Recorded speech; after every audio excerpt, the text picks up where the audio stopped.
10 తలలు ఉన్నోడు రావణుడంట, ఒక్క తలుపు కూడా చెడులేదే రాముడి కంట.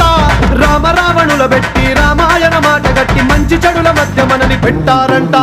ధర్మాన్ని తప్పనోడు ధర్మరాజట, దయలేని వాడు యమ ధర్మరాజట.